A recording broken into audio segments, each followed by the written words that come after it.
నిమ్మకాయ ఊరగాయ చేస్తున్నాను. ఇప్పుడు చేసిన వెంటనే కలుపుకొని అన్నంలో తినొచ్చు, నంచుకోవచ్చు. చూడండి, నిమ్మకాయలు శుభ్రంగా కడుక్కొని కొద్దిగా నీళ్లు పోసుకొని నిమ్మకాయలు వేసుకొని మూత పెట్టి ఒక 5 నిమిషాలు ఆవిరి పట్టుకుంటాం. ఈలోగా దాంట్లో కావాల్సినవి మెంతులు కొద్దిగా, ఆవాలు కొద్దిగా, జీలకర్ర కొంచెం వేసుకొని వేయించుకొని పొడి చేసుకుంటున్నాం.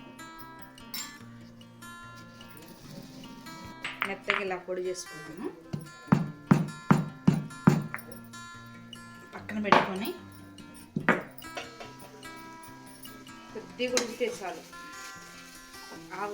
ఆవిరికి కొద్దిగా మెత్తబడిపోయింది అంతే. దించుకునేసి కొద్దిసేపు ఆరిన తర్వాత ముక్కలు కట్ చేసుకోవాలి.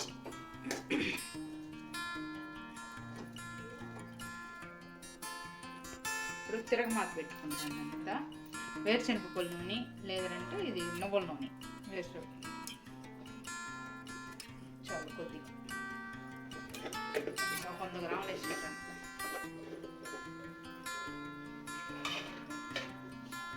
తర్వాత ఆఫ్ చేసేసాను. ఇదిగోండి, ఎండుమిరపకాయలు, కరివేపాకు, కొద్దిగా తెల్లగడ్డ ఆఫ్ చేసిన తర్వాత వేస్తాను.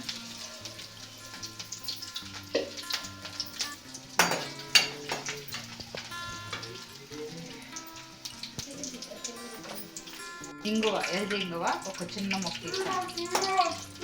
స్టవ్ ఆపేసిన తర్వాత నూనె తాగినాక ఆపేసి ఎండుమిరపకాయలు 2, తెల్లగడ్డ 2 ముక్కలు దంచేసాను. కరివేపాకు కొద్దిగా, అది కూడా ఎండు కరివేపాకు వేస్తాను, పచ్చి కరివేపాకు కాదు.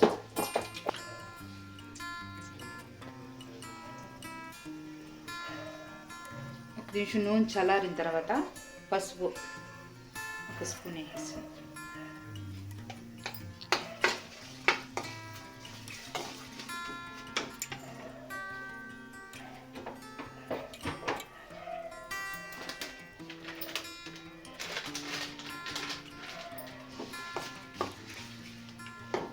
కారం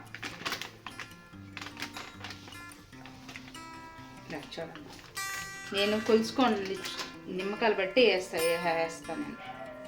కొందరు కొలతల్లో బట్టి వేస్తారు.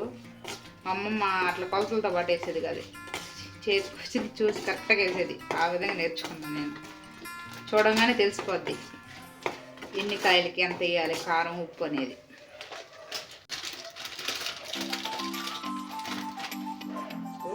సాల్ట్ కొద్దిగా, అది తగినంత సరిపోద్ది.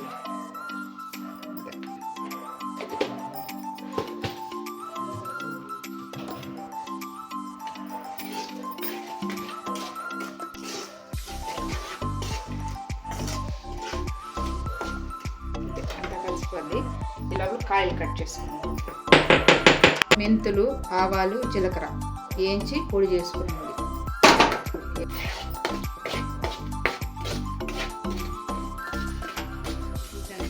నిమ్మకాయలు కట్ చేసుకుంటాం. ఎంత మెత్తగా అయిపోయినాయి కూడా. ఆవిరికి కొద్దిగా నీళ్ళేసి మూత పెట్టేసి సిమ్లో పెట్టేస్తే ఒక 5 నిమిషాలు బాగా ముడిపోద్ది. మనం ముక్కలు కట్ చేసుకుంటాం.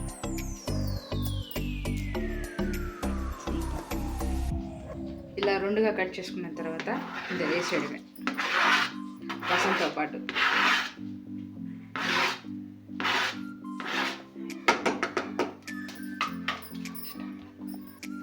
కట్ చేసిన ముక్కలు వేసేసాను. నేను 2గా కట్ చేశాను అంతే, ఎక్కువ కట్ చేయలేదు. ఏమంటే మనం ఆగిచ్చాం కాబట్టి కొంచెం మెత్తబడిపోతాయి కాబట్టి, ముక్క మెత్తగా ఉంటుంది కాబట్టి వెంటనే అందుకని 2 ముక్కలే చేశాను, 4 ముక్కలు చేయలేదు. చూడండి, వేసి కలబెట్టేస్తాను.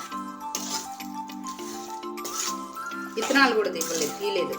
అది కలుపుకున్నప్పుడు నంచుకున్నప్పుడు పక్కన తీసేయవచ్చు. అప్పుడు ఏం కాదు, చేదు ఉండదు. చాలా బాగుంటుంది. చాలాసార్లు చేసాను. మా అమ్మ ఇళ్ళలో చేసి పెట్టేది, పొలాల్లోకి తీసుకొచ్చేది ఒక విధంగా. చాలా బాగుంటుంది. చద్దనంలోకి నంచుకుంటే చాలా బాగుంటుంది.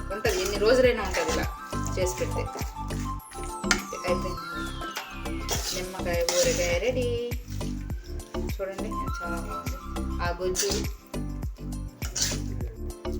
ముక్క కూడా నంచుకోవచ్చు. ఏమంటే ముక్క మెత్తబడి ఉంటుంది కాబట్టి కలిపి చూపిస్తాను ఎంత బాగుంటుంది చూడండి.